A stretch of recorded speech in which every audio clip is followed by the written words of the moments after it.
Hi guys, Tyler with MarineMax. I'm on this Boston Whaler 190 Montauk. I'm gonna do a quick walk around tour and show you some features of this boat. Starting at the rear, this boat's powered by a Mercury 150 horse outboard, pushing this boat to speeds well over 40 miles an hour. So we've got two nice storage areas on the rear with rod holders along the transom area. You can see this boat's equipped with our JL audio package as well, showing a couple of the speakers there against the back wall. You've got a nice flip back helm chair.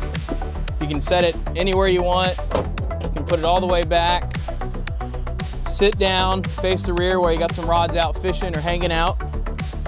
This boat does have the live well underneath, so you've got your aerator right there for it.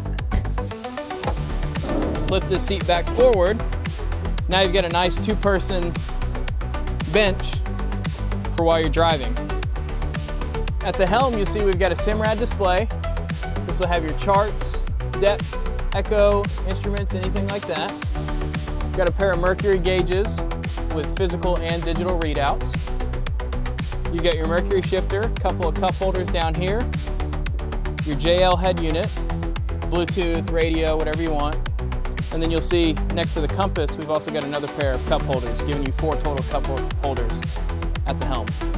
At the bow, we've got a super nice insulated fish box. You could also use that for drinks, life jackets, anything like that. It is plumbed. Then we've also got a nice anchor locker at the bow that does have a drain plug as well. At the very nose, you'll see this boat is rigged for a trolling motor. So you can set up your trolling motor here and everything's pre-wired. The batteries would go under the console. One of my favorite things about the Montauk boats is how at the nose, you've got one center cleat and then you've got this nice rope wrap integrated into the nav light. So depending on which side your dock is, it'll help keep that boat snug up against the dock. If you're interested in a boat like this, please feel free to give me a shout and I'd be happy to take care of you. Thank you.